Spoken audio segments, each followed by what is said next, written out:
Bien, continuando, vamos a ver dentro de los mecanismos informales la complejidad.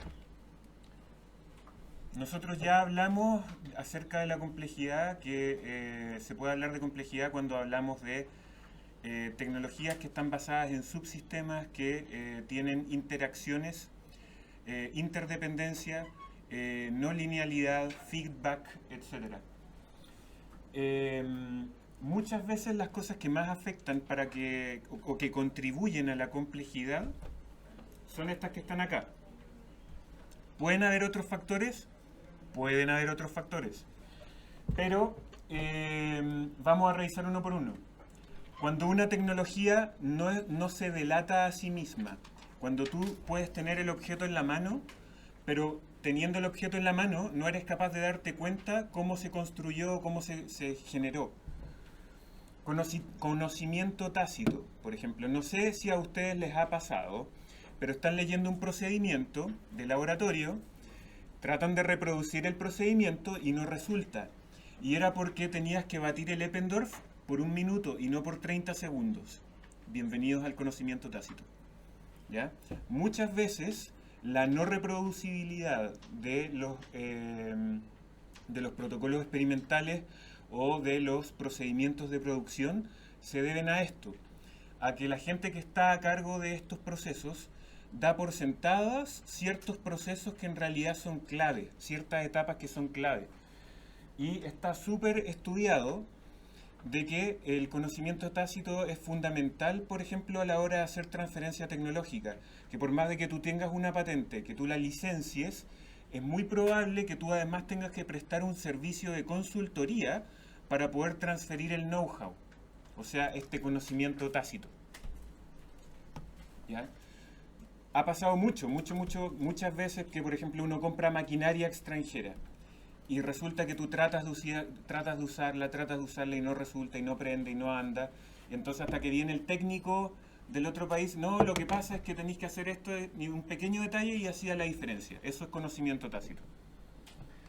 Frontera tecnológica. Mientras más lejos nos encontremos de la frontera tecnológica, o sea, del estado del arte, mientras más grande el salto que estamos dando, más complejidad. ¿Por qué? Porque menos gente es capaz de entenderlo. Menos gente tiene la preparación suficiente para entender lo que estamos haciendo. Multidisciplinariedad. Si es que la tecnología que nosotros estamos desarrollando es de carácter multidisciplinario, o sea, para poder llevarla a cabo necesitamos, por ejemplo, a un ingeniero, un biólogo, un químico, un físico, etc., significa que ninguna de las partes por sí misma va a ser capaz de entender todo. Solamente una organización que cuente con todas esas disciplinas va a ser capaz de entender y copiar lo que tú estás haciendo. Efectos de red. ¿Ustedes conocen el término efecto de red?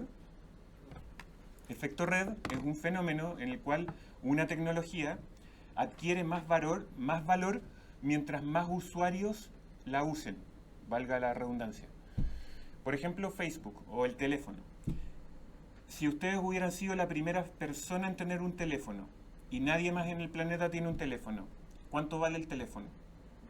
Nada. El teléfono vale en la medida que yo puedo llamar a quien yo quiera, que todos tienen teléfono. Facebook lo mismo. Hay pocas redes sociales que se atreverían a desafiar Facebook. Bueno, hubo una, Instagram, la compró Facebook. Entonces, ¿qué es lo que ocurre con los efectos de red? Que genera dinámicas de el ganador se lleva todo. En donde hay un periodo en el cual están todos los competidores como caballo de carrera, veloces, con los motores a full, tratando de capturar mercado, porque saben que aquel que llegue a un punto de quiebre se va a quedar con todo el mercado y todo el resto van a morir. ¿Ya? Entonces, los efectos de red permiten fabricar monopolios naturales. ¿Facebook necesita una patente? No. Y si me preguntaban el teléfono, la verdad es que tampoco. O sea, depende, porque depende. Si podrían haber si es que si es que hubieran tenido protocolos distintos y no pudieras llamar de uno al otro, a lo mejor. Pero, pero claro, en el caso de Facebook tú no necesitas una patente porque la red es tu muro de defensa del castillo. Activos complementarios es lo que yo ya les había explicado. A lo mejor solamente puede fabricar esta nueva tecnología aquellos que cuenten con esta máquina hiper sofisticada y con esta otra máquina hiper sofisticada y con esta otra máquina hiper sofisticada. ¿Quiénes en el mundo tienen las tres? Yo. Nadie más. A lo mejor otra empresa más en Finlandia. Y punto. Y esos serían variables que inciden muchísimo en determinar la complejidad de una tecnología. Entonces, en algunas ocasiones, la complejidad ya es barrera suficiente. Bien, por último, tiempo de liderazgo, que es en relación a la pregunta que me acaban de hacer. Antes de hablar de tiempo de liderazgo, vamos a hablar de ciclos de vida. Y antes de hablar de ciclo de vida, tenemos que entender estos dos conceptos. Esto se llama la curva de adopción de la innovación o de difusión tecnológica. ¿Ya? Se habla de que existen distintos segmentos de una población. Y con población me refiero no solamente a personas naturales, sino que también empresas, por ejemplo. Hay algunas que caen dentro de la categoría innovadores, luego adoptadores tempranos, luego mayoría temprana, mayoría tardía y los rezagados. El innovador es aquel que está pendiente y súper interesado en probar toda nueva tecnología que salga, que esté disponible. Incluso ojalá antes, si es posible, de que salga al mercado. Él querría testearlo. El early adopter, el adoptador temprano, es aquel que es como una especie de influencer, hablando en términos modernos. Es alguien que tiene un grado de vinculación con la sociedad en su conjunto más grande, tiene tolerancia al riesgo, porque a lo mejor esta nueva tecnología no resulta tan bien, está dispuesto a pagar por ella, pese a que a lo mejor no le resulte, y además se jacta ante el resto de lo genial que él es por ser usuario de esta tecnología. Yo soy avanzado. ¿Ya? Entonces, ¿qué es lo que hacen los early majority? Dicen, yo quiero lo mismo que él tiene. Entonces van y lo compran. Y así se expande. Ahora, ¿cuál es el problema? Después vamos a hablar ahí. Existe una brecha acá, entre estas dos. Pero ahí vamos a profundizar. Y luego estos son quienes dicen, no me puedo quedar atrás. Van y lo compran. Y los laggards ya son aquellos que por supervivencia lo hacen, porque si no les pasa la máquina por encima.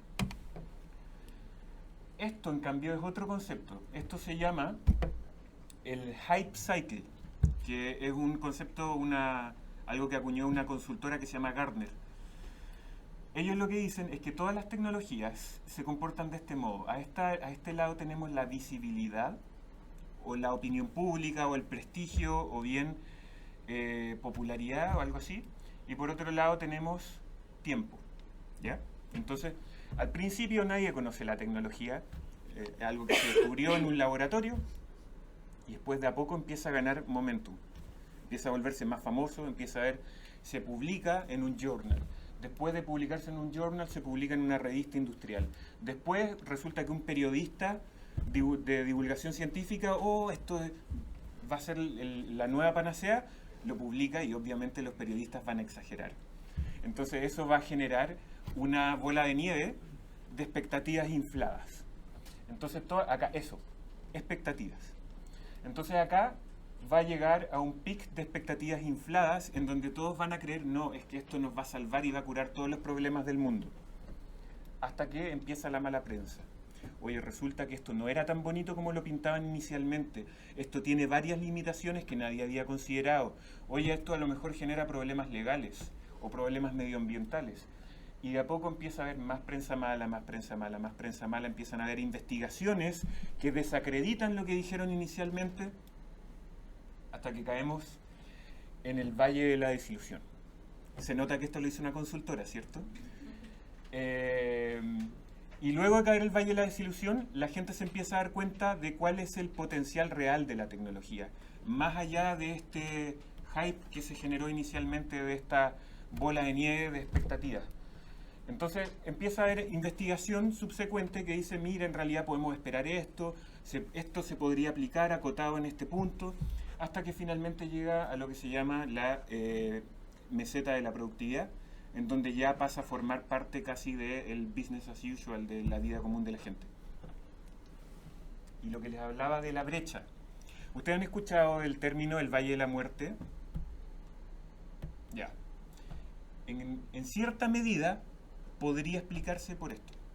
Es porque las necesidades de los innovadores y los early adopters no son las mismas que los early majority. ¿Ya?